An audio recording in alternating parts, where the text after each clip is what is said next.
stepping up. Also when it comes to Ukraine, the President deciding to send weapons again to Ukraine, but paid for by allies. We are working very hard on that project. The first couple of billion of weapons already shipped into Ukraine from the US, paid for by allies.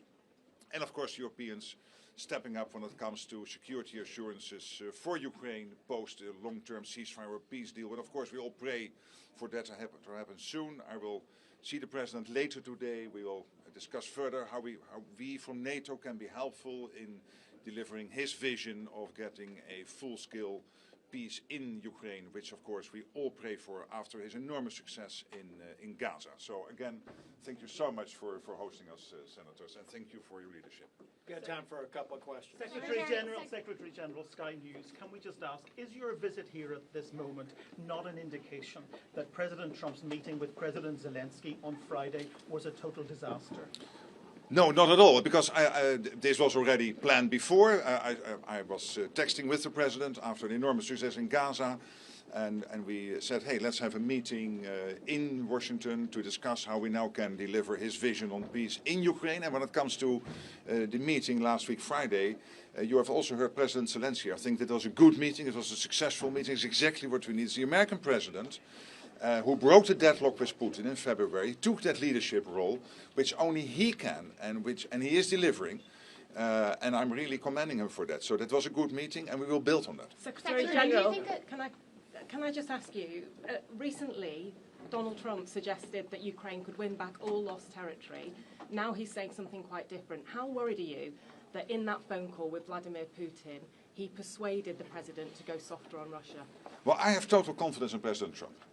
And he is the only one who can get this done. He is the leader of the most powerful nation on earth. You are all citizens of the most powerful nation on earth, the most powerful economy, the most powerful military, and you have a president with a lot of experience because of his first term in office and who has a clear vision on bringing this war to a durable and lasting end. He wants that. He wants to end the bloodshed. He wants to end the killing. And he knows how important it is, and this is a big deal for him, for all of us. So his leadership here is crucial. He is clearly providing it, and he has to dialogue with all the leaders. He has to dialogue with Putin. He has to dialogue with Zelenskiy, exactly as he did in Gaza, putting pressure on all relevant parties to get the deal done. And that's exactly what he is doing here. Mr. Secretary, right here. Thank you, Senator. Two questions for you. The first, to that end, do you believe another meeting between President Trump and Vladimir Putin would be productive? And second, do you think a ceasefire is necessary before real negotiations can start? Well, let's start with the second question. The President himself was very clear this weekend. Stop where you are, which sounds simple, but of course is also exactly right. So I was I totally agree with him. Stop where you are. That's the main message. And again, we will dialogue this afternoon further, and I'm there to help him to deliver whatever NATO can do, me personally, the ambassador, all of us can do to help him to deliver on that vision. And clearly going forward, I cannot now predict exactly what type of meetings, in what type of setting will happen. But it will mean a lot of discussions with all the leaders involved, including the presidents of Russia and Ukraine, no doubt. Should that happen together? Secretary General, you mentioned the success in Gaza. What do you think can be replicated when it comes to negotiating between Russia and Ukraine? And then to the senators, what do you think is the cost of the delays on sanctions that we've seen so far? Well, you know, every conflict obviously is different, and at the same time you can draw lessons.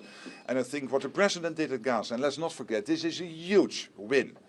And only he was in a position to do it. And he took the risk, he took the leadership role, and he used the enormous power of the United States and leveraged this with his leadership to get the deal done on Gaza. And I commend him for that. And now he wants to do the same, as he's been doing since February, when he had his first phone call with President Vladimir Putin of Russia. And all the discussions he had with NATO leaders, with, of course, the president of Ukraine. He wants to deliver the same for the war in Ukraine. Again, I cannot now predict exactly by what steps this will all happen. But obviously it will still mean a lot of discussions. It will not end tomorrow. But I'm fairly confident that we can deliver on this vision. It looks like the summit is on ice now. Do you welcome that delay? Again, I'm not going to comment on every step in the process because it's very difficult for me to assess exactly how that process will now evolve. But clearly, in the future, there will be many more discussions with the leaders of Ukraine and of Russia in whatever format, in whatever setting, to deliver peace. Yeah, Thank you all. just on the point.